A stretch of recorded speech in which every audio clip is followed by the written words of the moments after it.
one of the lies they told us is that men don't cry. Yeah. Men don't show emotions. Yeah. Men don't say it's not doable. The kind of men we are seeing right now is as a result of the culture in the homes. Who is the father? Doctor, again, you have hit me. Many of them are scared of becoming their fathers. I said it.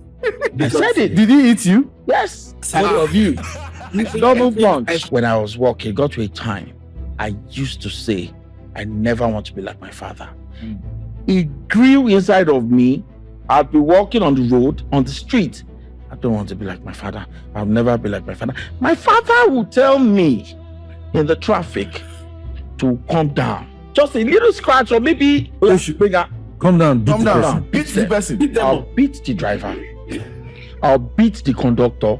People will be clapping for me. You remove his Mr. Shoe. You'll be using it to knock the one on the floor, on the head. My dad caused me pain. No, my dad caused me pain. And we were like that. Well, I'm interested in how your outcome is different than his. What influenced that? If I had been like my father, I wouldn't have met my wife. Now, I've seen this pattern where men become so hard and so tough. And in the last days, their children are emotionally disconnected from them. And this is a matter that we need to talk about. I honestly believe that the world doesn't care about men. Do you feel that when a man is vulnerable, he's trampled upon? Is that what you say? I strongly believe so. And I think there is just an agenda to reduce men, To emasculate them. to emasculate men, to make you sound insane for wanting to be a man or for demanding for the barest minimum. And here I'm talking about good men. Helping our boys become men. This is a different world. Social media age, so much pressure, so many things, and which is one of the things I've seen that you do so well. I see the way you handle your boys, and I must say this, that the kind of affection and connection that I see you have with them healed my heart when I saw that. Now, to set the record straight, I have a dad that till tomorrow, if we stand in front of each other, he still wants to help me break my pimple. That's the kind of person that he is. Say that again, sir. Oh yes, He wants to. help break my pimples Oh, okay. and all that. Okay. It can be that, But now I'm talking in respect to leadership, mentoring boys, helping boys get their priorities right. We've got to say something about that. Yes. I think to a large extent, one of the things I found out Mhm. is that when there's love in a relationship, when there's love between the husband and the wife, it translates to the children. Wow. For me, the amazing thing is, for the better part of while we're married, I worked outside home. So I wasn't physically around, but I was present in their lives, because of how their mom paid attention to everything that they do. So it means that I work my 9 to 5.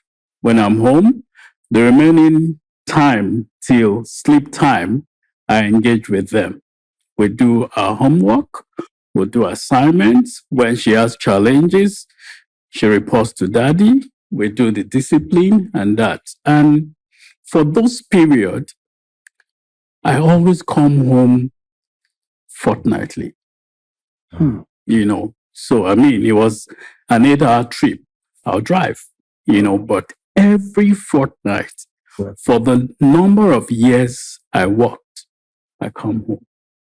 And when I come home, all the other things that daddy needed to deal with when he wasn't around, daddy dealt with them. Wow. And because of the respect and love my wife had for me, that translates. So one, how do you treat your wife? Yeah. How do they see you treat their mother? Yeah. what lesson? Because for boys, they watch you, they want to model after you, and all of that, and so that sticks for us, So when I became available, I had to.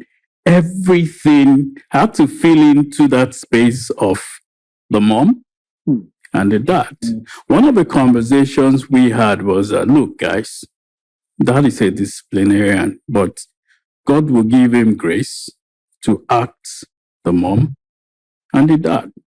So we joke most times, and they'll say, no, maybe you should show the mom part now, and so that's how we do. And for everything, I think one of the lies they told us is that men don't cry. Yeah. Men don't show emotions. Yeah. Men don't say it's not doable.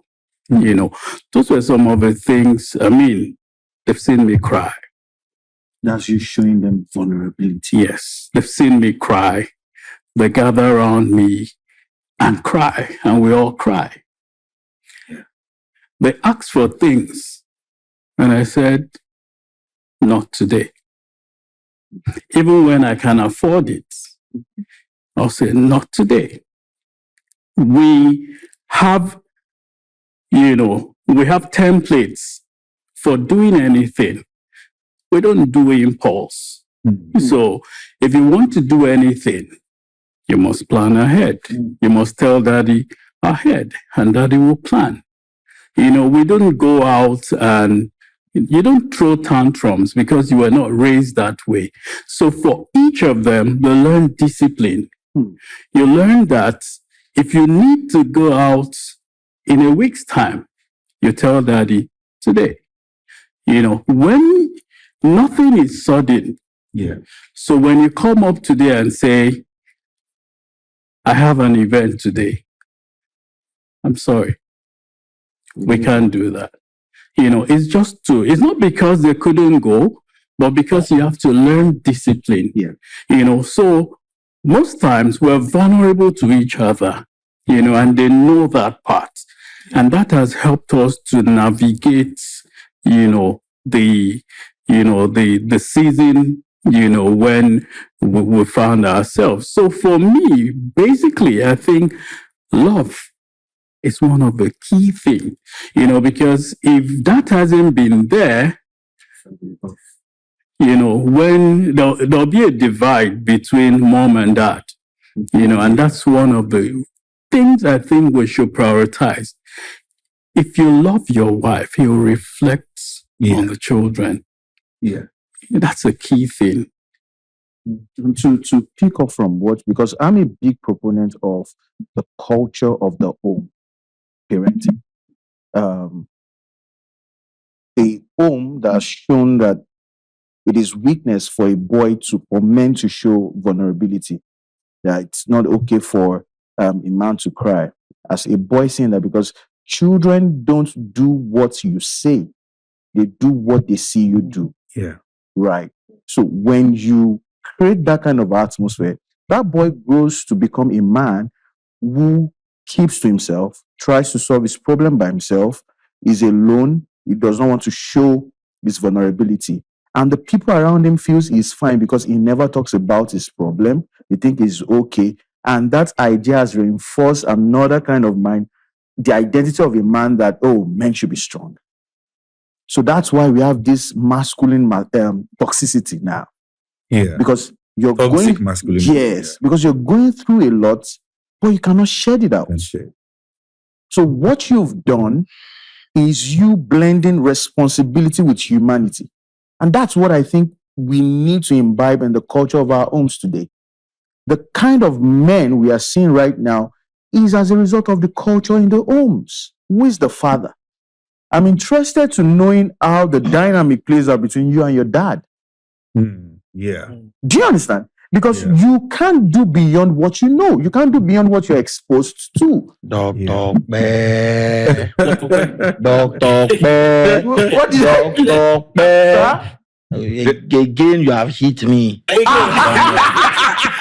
before I hit you, I mean, when you went there, because we started from why don't young men of nowadays want to get married? And I think one of the things that occurred to me is many of them are scared of becoming their fathers. Hey. I said it. I said it. Did he eat you? Yes. All of you. Double punch. I think many men Wow. are scared of becoming their fathers because whether consciously or unconsciously, young boys idolize their dad. Yeah. I mean, I think one of the most striking conversations I've had with my 4-year-old son, he was 4 at the time, we're driving to my office and it was their career day the following week or something. And we were supposed to get a costume for him. And then I just asked him, because we drove past the supermarket, and I said, Toba, what do you want to become when you grow up? And then he said, I want to become Yemi Kings. He was 4. I cried. I cried because my dad, as a lecturer, as a teacher, and growing up, looking at how he taught. And they asked me, what do you want to be? I'll say, I want to be a teacher. And everybody, because teachers, how much were they earning then? Everybody be like, no, be a doctor, be a. But I think what encouraged me to keep saying I wanted to be a teacher when I grew up is I think I realized how satisfied, how happy my father looks every time I make that statement. And I didn't understand that look until my son said, I want to become Yemi Kings. He didn't say I want to become a photographer. He said, I want to become Yemi Kings. That's a Wow. And it messed me up because it was an assurance of coming at that time. Like, you're doing something right. Yeah. And it came at a time when a lot was not going right. And so when I looked at my 4-year-old boy doing his lollipop, licking it, and he said it so mindlessly, so casually. And I asked him again the following week, maybe he would have jumped on a new hobby. He said, I want to become Yemi Kings. And I said, you will become better. You will become better than me. And so I feel that many men struggle because when they get married, then they have to activate the kind of fatherhood that they have learned. And they are scared of who might show up. Is either will who they want to be show up or who they don't want to be? Because sometimes we secretly become what we hate. Wow. True. Is Hold on. Wait a minute. Yeah. Wait a minute. So I have a different perspective. Solid. And I'd like to share it from the roots. So my parents have 7 kids. I've got 4 older sisters, then 2 younger brothers. So I'm the first boy. Reason to hate me, number 1. So among my siblings, I wasn't loved. Growing up, I wasn't loved because I always wanted to show superiority as the first son. I'll beat up my 4 sisters, put them on the ground. Then so those days were days of Mighty Igor, Mil Mascara, Bruno Brothers, or Kogan. Even before Kogan, I'm talking about WW2. So there were those Mighty Igor and Argentina Apollo. So I'll use them to do practice. My goodness. Yes, then I'll now sit down. I'll wait for our mom to come back. I'll be breathing hard, like, yes. The lion of the tribe of And, that created enmity between us at a tender age because they would never allow. I would eat and I would tell my mom, I want Sade's food. I will throw away everything until they give me Sade's food. Yes. But now we're all grown now. But can it wipe off? Not entirely. They now had a father that sowed enmity intentionally amongst us. Divide and rule. My father is going to be 87. This is true. My father, so I grew up in an abusive home. And this is where I'm going. But I didn't mirror my father. Why? Not because it was intentional. Maybe God just loved me. Because if I had mirrored my father, so I'm a boxer, by the way. Mighty go. So I trained, so I'm a boxer. At some point, I did karate, I did judo. Like fight like this. Don't worry. Now the same was how good they did. So at that time, I wasn't training, I wasn't doing all those things because I wasn't doing it for leisure. I was doing it because of what I was seeing in the home. Right. My father was a civil servant, did so well, rose to be director and Minister of Finance in Lagos. But you would not see it in my home. When you hear my father honking at the gate, 7 of us, you cannot be sleeping. You will file out from number 1. Daddy Cabo. You hear the 7. Daddy welcome. No, and I'm very serious. Whoever is missing, you will hear Labajanko. Where is Lagwaja? Done for. Wow. What? What were you doing? You know I was coming. Like what? Yaida. That's your mother. Yes. It's your mother. How come you are not complete? You know that kind of, So where he wasn't a, I just told you my father was a civil servant. He had a double barrel and he had 2 kobokos. One had 6 heads, the other one, I think 3. And I remembered one event that was still very clear like this. My sister was coming back from our shop, dad's office. We had an office around. So she was coming back and a suitor accompanied her home. And from her account, she said she kept telling him, Shupo, padao, go back. Shupo, go back. Shupo, go back. So did she eventually marry Shupo? No. No. She couldn't have married Shupo because Shupo was the trouser sagging, So he came home. He came. Gosh. I opened the gate. I opened the pedestrian gate. It's still very clear in my head. I opened the pedestrian gate. She came in with Shupo. I was shocked. Mowago. About the time that you will come back, are you okay? The guy came in, and it was about that time my dad came, as if they were he was trailing them. I don't know. So my dad came in, walked in, saw the guy, locked the pedestrian gate, locked the main gate, and went inside. And there was this barbed wire, this curly barb on her. I would have helped the guy, but I could not. Because there was no how he could have escaped. My dad came out with the double barrel, came out with the koboko, told the guy to lie down, flogged the guy. The guy climbed the streetlight pole to the top. My dad carried the double barrel, cocked it, raised it to the guy. The guy jumped down from top and he still fired it. What? I'm telling you. So that was the kind of house I grew up from. So my father had disowned the firstborn before. My father had disowned me before. I think I said it good. He will chase you out. Where are you coming from? 10 o'clock.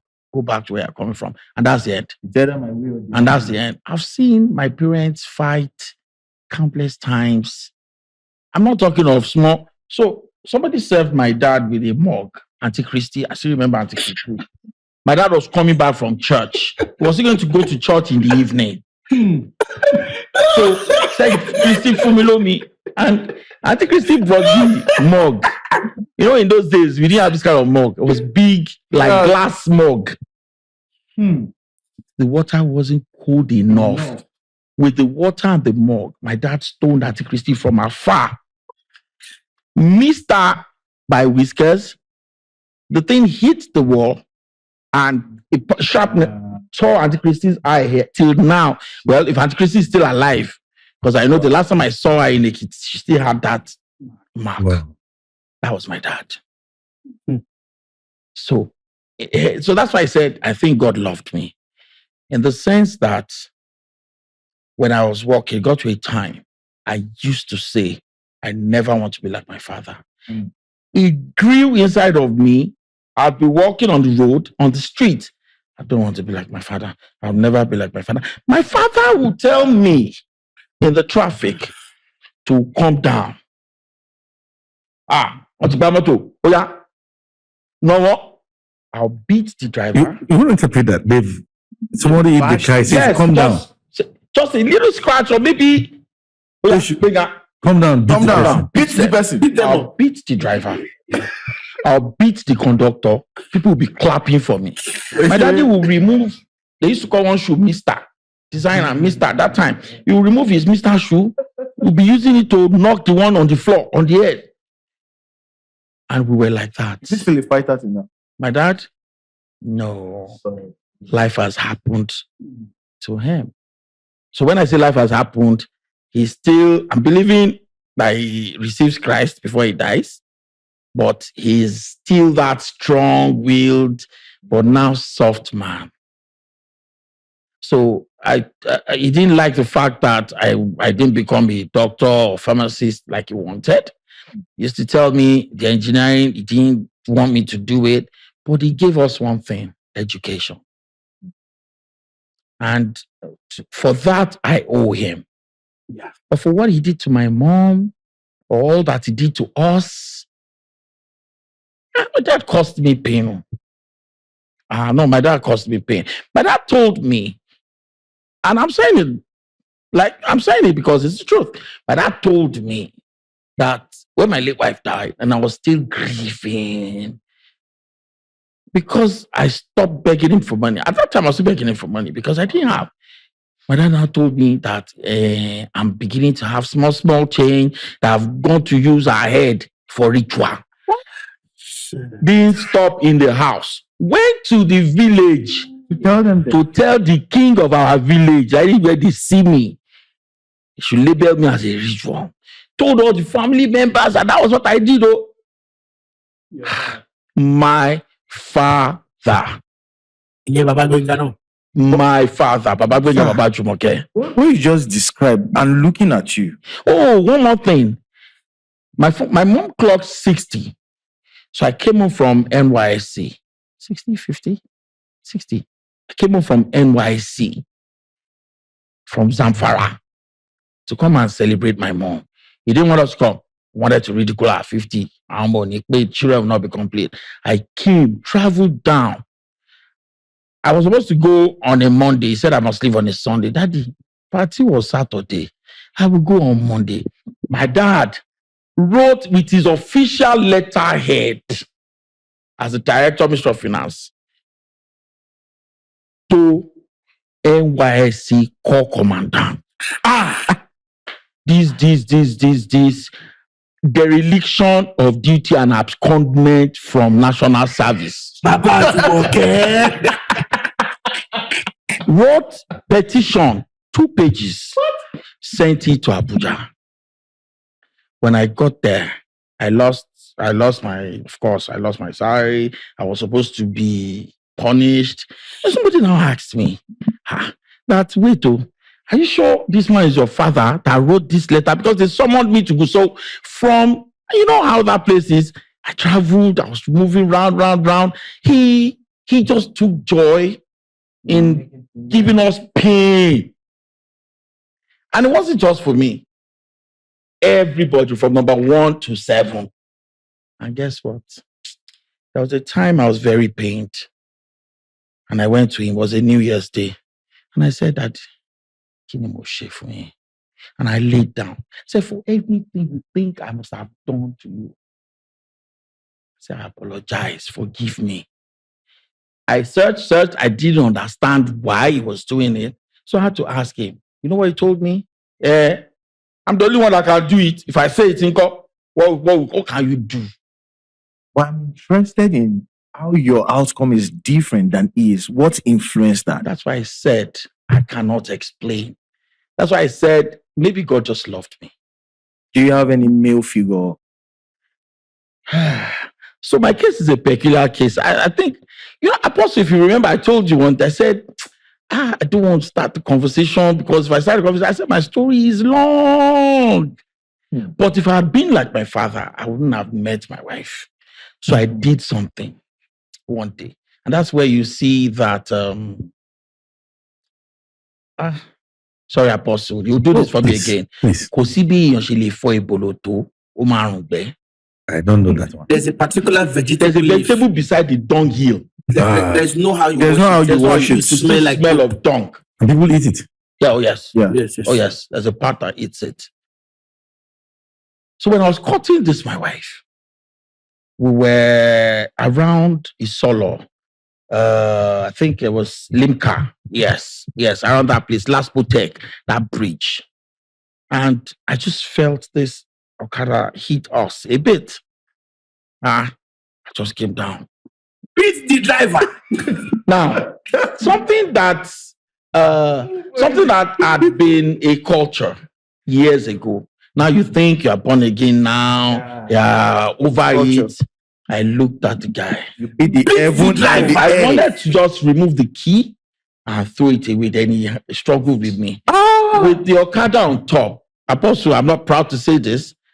I took the front, took the back, lifted the guy up like this. Mighty God!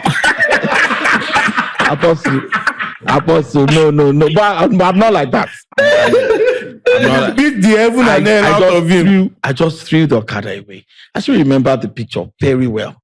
My wife, she was shocked. She was looking at the mirror like this. So when I got down, Thank you, wifey, for marrying him. If you would marry me, you will stop behaving like an animal. Wow. Those were our words. If you would marry me, you would stop behaving like an animal. And she got down. Wow. We didn't complete that trip together. I came down. I wanted to apologize. Just if you touch me, I will call the police on you. Now imagine the police come. So I went back into the car. Yeah. And really, even in the traffic, there was the traffic, like we're already in it like 2 hours. Anger management was what I didn't have. That was what was missing. I was already angry. We were in the traffic 2 hours. I didn't know how to manage anger. Guess what now? So guess what now? When I'm angry, I am quiet. I am as meek. I'll just look at you and I'll just blank out. You know, there's this scene I wanted to share in that direction. I once saw one of Big Daddy's. For some reasons, I just met myself in the scene. He asked his son to prepare eba. You know him. The boy made the eba. I didn't know what it tasted, but I knew he told the boy, come, kneel down. He said he packed the eba, he was rolling it. He said, if I should stone you with this eba, his head. He said, if it hits the head and open back, it means you are a very stupid boy. You want to kill me. Then he said, if he should plaster on his face, that means he's too soft. So I thought he was not going to be so petty, to do that. Then he rolled the thing, really, and stoned the boy. Now, it was not just the eba that fell. The boy fell too. So, I saw that. The eba hit his head, boy too fell backward. Now, I've seen this pattern where men become so hard and so tough. And in the last days, their children are emotionally disconnected from them. And this is a matter that we need to talk about. You know, there's this thing they say, women will say, don't worry, your daddy will deal with you. And the daddy too comes and is doing things that is separating the kids from him emotionally. And that's the reason why at certain age, many children don't want to have anything in many places. And I've seen therapy sessions and all that. Don't want to have anything to do with their dad.